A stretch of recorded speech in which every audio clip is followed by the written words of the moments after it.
Conduje por el tramo familiar de la carretera que conducía de vuelta a Virginia, con los campos de finales de otoño pintados de un dorado descolorido. Mi chaqueta de uniforme cuidadosamente doblada en el asiento a mi lado. El Día de Acción de Gracias siempre había sido el único punto de referencia en un año de ejercicios de despliegue e interminables rotaciones por los hospitales de las bases. Esta vez, tras meses de brutal entrenamiento de campo en Texas, me permití imaginar el calor que me esperaba al final del camino, el aroma del pavo asado, la sonrisa torcida de Mark, su madre afanándose en la mesa, una casa llena de sonidos familiares. Pero al entrar en la entrada, la casa se alzaba oscura y silenciosa contra el cielo del atardecer. No había luz en el porche, ni risas colándose por las ventanas. El silencio me oprimía más que cualquier mochila que hubiera llevado al extranjero. Me dije que debían de llegar tarde, quizá una compra de última hora, pero el nudo en el pecho se me hacía más fuerte a cada paso hacia la puerta. Dentro, el aire era tan frío que picaba. La cocina, antaño el corazón de cada festividad, permanecía vacía e indiferente. En la encimera, una hoja de papel ondeaba bajo la corriente de aire que entraba por la ventana abierta. Mi nombre estaba escrito en la parte superior. Lo abrí con el mismo miedo que sentí al abrir los informes de bajas en Afganistán. Me fui de crucero por el Caribe con Hannah. Mamá decidió venir también. Necesitaba un descanso. Quédate en casa y cuida de Víctor. Te necesita de vuelta el lunes. Mark. Lo leí de nuevo. Cada palabra se me hacía más profunda hasta que las letras se desdibujaron. Hannah, la misma Hannah Brooks que él había mencionado casualmente como una simple colega, la joven médica que una vez me pidió consejo profesional. Me temblaban las manos, pero no de frío. Mark no solo me había abandonado por las vacaciones, sino que también se había llevado mis ahorros, los 15 millones de dólares que había ganado con mis misiones de combate, la prima de riesgo y la herencia de mi padre, dinero que pensé que usaríamos para construir un hogar juntos. La nota se me escapó de los dedos y aterrizó en el mostrador de azulejos con un susurro. De repente, la casa dejó de sentirse vacía. Parecía un montaje, como un escenario construido para la traición. Había reconstruido a hombres bajo fuego de mortero, había sujetado a los moribundos mientras prometía que cuidarían de sus familias. Y ahora, aquí en mi propia casa, yo era la víctima que quedaba atrás. Un sonido rompió el silencio, el lento roce de un bastón contra el suelo del pasillo. Me giré con el corazón latiéndome con fuerza al ver al coronel Víctor Harmon emerger de entre las sombras. Su figura estaba encorvada, su piel pálida, pero sus ojos, azul hielo, sin pestañear, me observaban con una claridad desconcertante. Mark lo había pintado como frágil, escénico, casi indefenso. Pero el hombre que estaba frente a mí irradiaba algo completamente diferente, conciencia calculadora, la clase de presencia que perdura tras décadas de mando. Su voz ronca a través del silencio, baja pero firme, así que también te dejaban hacer el trabajo sucio. Hizo una pausa en la comisura de la boca, crispándose como si le divirtiera alguna verdad privada. Entonces, apoyándose con más fuerza en su bastón, me hizo la pregunta que me heló la sangre en las venas. ¿Empezamos?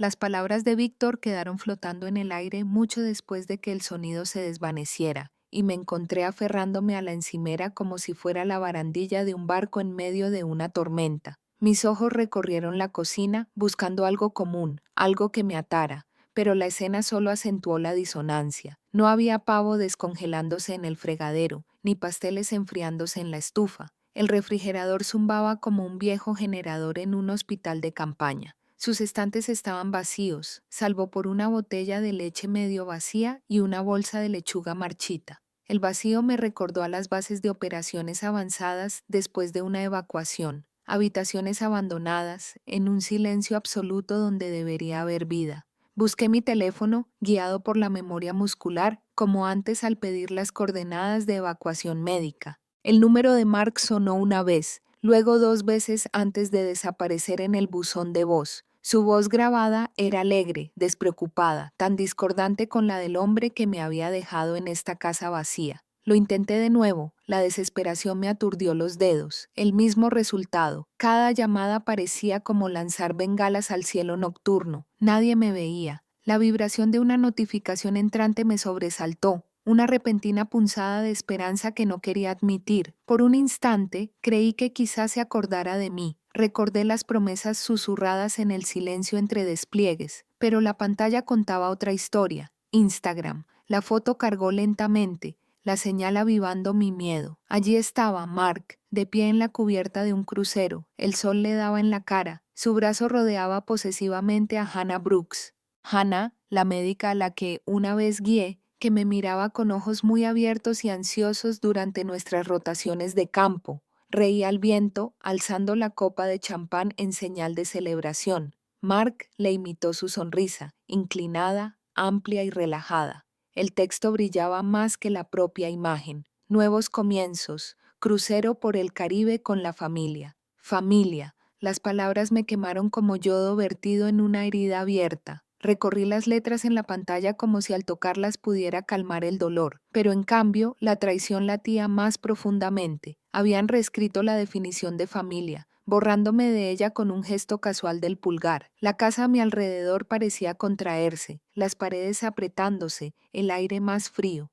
El pulso me latía con fuerza en los oídos, firme como el redoble de un tambor, llevándome hacia una conclusión que no había querido afrontar. No me abandonaron por accidente, me borraron a propósito. El brillo de la pantalla aún me quemaba en la palma de la mano cuando otro pensamiento se abrió paso a la superficie. Dinero, nuestro dinero. Abrí la aplicación del banco con la misma vacilación que sentí antes de abrir un sobre de baja, preparándome para una verdad que ya presentía. Los números parpadeaban, estériles e implacables. Casi todo se había esfumado. 15 millones de dólares, años de paga por combate, primas por riesgo, un ahorro esmerado y la herencia de mi padre, quien había creído en la estabilidad de este matrimonio. Mark lo había desviado todo, dejando un saldo tan vacío que se burlaba de las décadas de sacrificio que se habían cosido en cada dólar. Sentí un vuelco en el estómago como si hubiera bajado de un helicóptero sin disparar. En el desierto, una vez vi a hombres cavar trincheras para protegerse del fuego enemigo, solo para ser sepultados por tormentas de arena momentos después.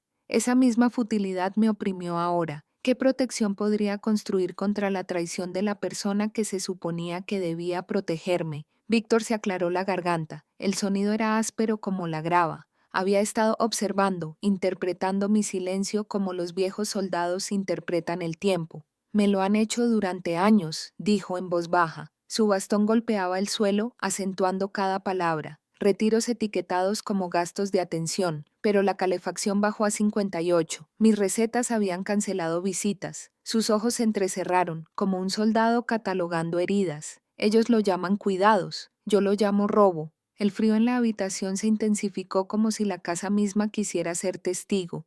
Pensé en mi padre, un maquinista de la marina que se dejaba la piel trabajando para que su hija pudiera ser más alta que él. El último regalo que me había confiado se había desperdiciado en cubiertas de champán y mentiras soleadas. Miré a Víctor y en su rostro cansado vi un reflejo del mío. Éramos dos soldados abandonados en el mismo campo de batalla, nuestra dignidad negociada por conveniencia por quienes deberían habernos defendido. En ese momento, la traición cambió de forma. Ya no se trataba solo de amor o lealtad, se trataba de honor, del juramento sagrado de proteger, de servir, de recordar el precio del sacrificio, y Mark lo había roto todo. La confesión de Víctor de robo y negligencia flotaba entre nosotros como el humo después de una explosión. Creí haber oído lo peor, pero su mirada, penetrante y deliberada, me dijo que había algo más. Se removió en la silla, el bastón golpeando el suelo. No siempre fui el viejo moribundo que dicen que soy, murmuró. Comandaba hombres que desaparecían tras las líneas enemigas. Dirigía unidades de inteligencia cuando la Guerra Fría aún paralizaba el mundo.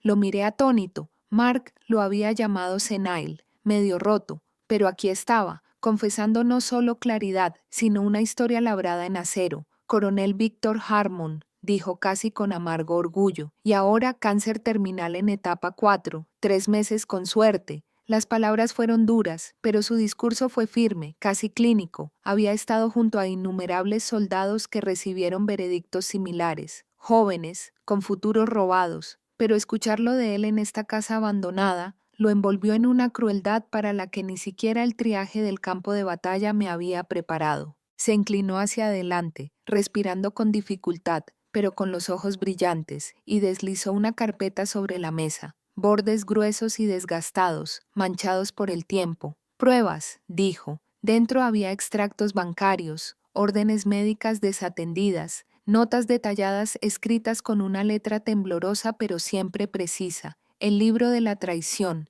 Creen que estoy ciego, creen que me estoy desvaneciendo, pero he estado observando, grabando, esperando. Hojeé las páginas. Cada línea era un bisturí que cortaba más profundo. Retiros disfrazados de atención médica, citas canceladas, recetas denegadas. No fue solo mala gestión, fue sabotaje. Durante años viví en campos de batalla donde el enemigo vestía uniformes y portaba fusiles. Aquí el enemigo llevaba mi apellido. Una guerra diferente, pero guerra al fin y al cabo. La mano de Víctor temblaba hasta Malpals al tomar la mía. Su agarre, aunque frágil, transmitía autoridad.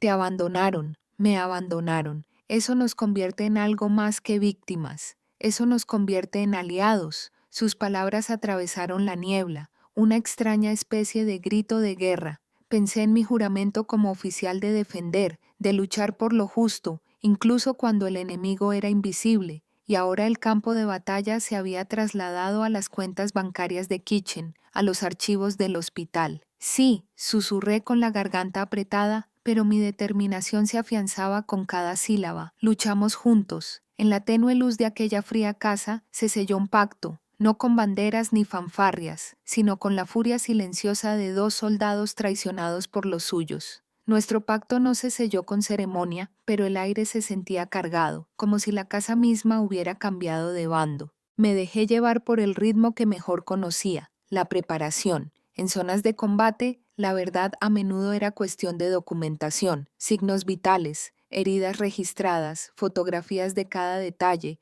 catalogadas para que ninguna historia pudiera negarse. Ahora, en la guerra civil, la estrategia no era diferente. Me puse a reconstruir el declive de Víctor. Mi entrenamiento me proporcionó el lenguaje, los picos de temperatura, los niveles de oxígeno, los umbrales del dolor. Redacté un registro página tras página, trazando un arco ficticio de deterioro. A continuación tomé fotografías, ajusté la iluminación, profundicé las sombras en el rostro de Víctor, le quité el pelo y las gafas. Me instruyó con la precisión de un viejo comandante que prepara un ángulo de reconocimiento desde arriba. Ojeras, que vean lo que han decidido ignorar. Cada clic de la cámara era a la vez prueba y acusación. A la tarde siguiente llamaron a la puerta. La señora Peterson, nuestra anciana vecina, estaba allí con una cazuela temblándole en las manos. Pensé que quizás necesitaría cenar, dijo con dulzura, desviándose de mí y fijando la mirada en Víctor, que estaba al fondo.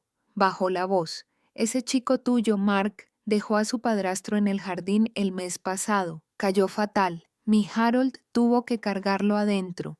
Mark ni siquiera vino a abrir la puerta. Sus palabras, amables pero con un toque de juicio, se hundieron como clavos en el ataúd de la imagen de Mark. Le di las gracias, la dejé hablar y, discretamente, presioné el botón de grabar en mi teléfono mientras ella volvía a contar la historia. Más tarde esa noche, llegó el sargento Collins, un hombre corpulento y con una cojera que parecía una insignia. Había servido a las órdenes de Víctor años atrás. Mientras tomábamos un café solo, se acercó, con la voz áspera, marcada por la edad y la lealtad. He visto a Stevens pasar junto a su padrastro como si no tuviera aliento.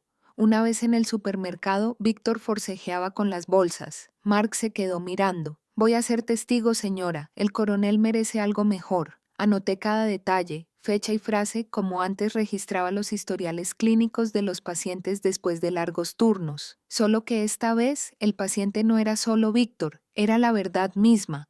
Al anochecer, la mesa de la cocina parecía un centro de mando. Carpetas, grabaciones, fotografías ordenadas en orden de batalla. La casa ya no era solo una tumba de traición, se había convertido en una plataforma. Una fortaleza donde el silencio se convertía en evidencia y la desesperación en estrategia. Para la tercera noche, la casa ya no parecía un lugar para resistir, sino un lugar para prepararse. La mesa de la cocina estaba llena de carpetas, fotografías y testimonios grabados, cada uno un arma cuidadosamente ordenada. Sin embargo, no era suficiente. La evidencia era munición, pero lo que necesitábamos era potencia de fuego, la que podía arrasar un campo de batalla. Patricia Winters llegó justo después del anochecer. Su presencia llenó la sala antes de hablar. Su cabello plateado atraía una mirada verde y penetrante que parecía atravesar la oscuridad. Su uniforme azul marino a medida evocaba la disciplina que antaño ejercía en los tribunales militares. Me estrechó la mano con firmeza y luego se volvió hacia Víctor con un respeto más suave que había sobrevivido décadas. «Connell», dijo, «¿estás listo?» Él asintió, con el rostro pálido, pero con su testamento intacto. Patricia abrió su maletín y empezó a deslizar documentos sobre la mesa. Escrituras de propiedades cuya existencia desconocía, libros de cuentas y bancos extranjeros inmunes a la manipulación doméstica, documentos fiduciarios que asignaban fondos a organizaciones benéficas para veteranos, y luego un documento más grueso que el resto, una transferencia irrevocable que me nombraba ejecutiva y beneficiaria. Sentí su peso como si fuera un rifle en mis manos, un poder que no había buscado, pero que ya no podía rechazar. Víctor se recostó, respirando superficialmente, y me miró con una intensidad que me inmovilizó. «Emma», dijo, «en 4 días me has dado más dignidad que la que mi sangre me ha ofrecido en 40 años. Que lo oigan cuando regresen». Más tarde, preparé la cámara. El coronel se irguió en su silla, la luz de la lámpara le hundía las mejillas, su voz firme a pesar de la aspereza. Habló de negligencia, de abandono, de traición disfrazada de deber, pero también habló de la gratitud de encontrar al final un aliado inesperado que lo trató como un hombre, no como una carga. Al terminar, levantó la barbilla en señal de desafío y por un instante vi al comandante que una vez había sido dirigiéndose a sus tropas antes de una misión final. Al terminar la grabación, el silencio se apoderó de las paredes. Caminé por la casa organizando el campo de batalla. Las carpetas estaban extendidas sobre la mesa del comedor como mapas de una campaña. El video se puso en cola en el televisor, listo para reproducirse con solo pulsar un botón, y en la sala dejé la mecedora de Víctor vacía, inclinada justo hacia la puerta para que lo recibiera antes que yo. No era solo ausencia lo que enfrentarían, era juicio. El escenario estaba listo, y por primera vez desde que entré en esta casa, sentí la silenciosa emoción de un soldado seguro de su posición. Para el lunes al mediodía, la casa estaba en silencio, preparada como un escenario antes de que se levantara el telón. Me quedé de pie junto a la mecedora vacía, inclinada hacia la puerta, una acusación deliberada sin palabras. Mi uniforme era oscuro, de esos reservados para ceremonias, donde el silencio habla más que los discursos. El sonido de las puertas de un coche me devolvió de golpe al presente. La risa se desparramó por la entrada, despreocupada y quemada por el sol. Entraron en un torrente de charlas sobre perfumes y bolsas de compras libres de impuestos. Mark encabezaba el desfile con una sonrisa que se apagó al verme. Elaine iba detrás de sus gafas de sol de diseñador. Hannah agarraba una bolsa de recuerdo. Melissa parecía cansada, pero aún radiante por el viaje. Sus voces se quebraron al ver la habitación, sin bienvenida, sin calidez, solo yo junto a la silla vacía de Víctor. «¿Dónde está papá?», preguntó Elaine bruscamente, dejando su bolso sobre la consola como si esperara su aparición. Les sostuve la mirada, en voz baja pero firme. «Se fue. El sábado por la noche». El silencio les quebró el rostro, cambiando entre la incredulidad, la ira y el cálculo. Mark tartamudeó. «Lo enterraste sin nosotros». Me acerqué, sosteniendo el sobre color crema. «Sus palabras eran para ti». Leí en voz alta la carta de Víctor. Cada línea impactaba como artillería. Vacaciones, medicamentos abandonados. Negaba la silenciosa crueldad de ser tratada como una carga. Cuando terminé, presioné play. La pantalla se iluminó con el rostro de Víctor, hundido y autoritario. Su voz llenó la sala, serena pero condenatoria. «Emma me dio más dignidad en 4 días que mi familia en 40 años». Cada frase me impactó con el peso de un mazo. La verdad era innegable. Elaine farfulló protestas. Melissa lloró abiertamente. Hannah se deslizó hacia la puerta como un desertor que abandona su puesto. La compostura de Mark se quebró primero en un «por favor, Emma, podemos arreglar esto», y luego en furia. Sus palabras se escupieron como metralla, amenazas de demandas, acusaciones de manipulación. Antes de que pudiera responder, Patricia entró con el maletín en la mano, su presencia atravesando el caos. Dejó los papeles sobre la mesa, con voz firme, Por la autoridad de este testamento y fideicomiso, el coronel Víctor Harmon deja la totalidad de sus propiedades, cuentas y activos bajo la administración de Emma James, con asignaciones a organizaciones de veteranos. La sala implosionó. La negación estridente de Ella, la conmoción pálida de Mark, los sollozos de Melissa. Sin embargo, en medio del ruido solo sentía quietud. La batalla había terminado, el veredicto se había dictado, los gritos en la sala se desvanecieron tras de mí como artillería lejana. No tuve necesidad de responder. La voz de Patricia, firme y definitiva, ya había juzgado. Lo que quedaba era silencio, el que sigue a una batalla cuando el humo se disipa y solo queda en pie la verdad. Víctor se había esfumado 2 noches antes, con la mano enfriándose en la mía al exhalar un último suspiro que fue más alivio que rendición. Fiel a su deseo, el funeral se celebró con rapidez, en silencio, pero con dignidad. La guardia de honor de la base local dobló la bandera con precisión ritual, cada pliegue marcado como un saludo. Viejos camaradas, de pelos alegres y encorvados, formaban fila con fracs que ya no les quedaban, pero que aún conservaban su orgullo. Uno a uno se llevaron las manos temblorosas a la frente, despidiéndolo como su familia le había negado en vida. Me puse firme, con la descarga del fusil resonando en mi pecho, y me prometí que perpetuaría su legado. Ahora, con la familia Stevens desmoronándose en la habitación contigua, me quité el anillo de bodas del dedo. El metal pesaba más de lo debido, como si cargara con cada mentira, cada renuncia, cada voto roto. Lo dejé sobre la repisa, debajo de la carta de Víctor. Ya no me pertenecía. Al salir, el aire de noviembre era frío pero limpio. Los vecinos observaban desde los porches, susurrando con la intensidad de una bayoneta. Habían visto las fotos del crucero, oído las historias, y ahora, con la declaración de Patricia, la verdad era innegable. El apellido Stevens, una vez pulido, era Ash. Caminé hacia mi coche con la maleta en una mano y la chaqueta del uniforme sobre la otra. No me sentía más ligero, todavía no, pero me sentía libre. Ante mí no había ninguna misión definida, ninguna orden con autoridad, solo una tarea que había elegido para honrar la última confianza de Víctor, defendiendo a quienes eran como él, veteranos descartados al terminar su utilidad, soldados tratados como cargas en lugar de hermanos. El sol apenas salía tras los pinos, derramando oro en el horizonte. Me detuve al borde del camino de entrada, respirando el frío, y por primera vez en días dejé caer los hombros. De la ruina, un nuevo deber, de la traición, un renacimiento. Y al salir a la luz de la mañana, supe que esto no era el final, era el comienzo de mi propia lucha por la justicia. Gracias por seguir esta historia hasta el final. Cada comentario que compartes significa mucho para nosotros. Cuéntanos qué parte te conmovió más y desde dónde la ves. Tus pensamientos unen a esta comunidad a través de océanos y zonas horarias. No olvides suscribirte.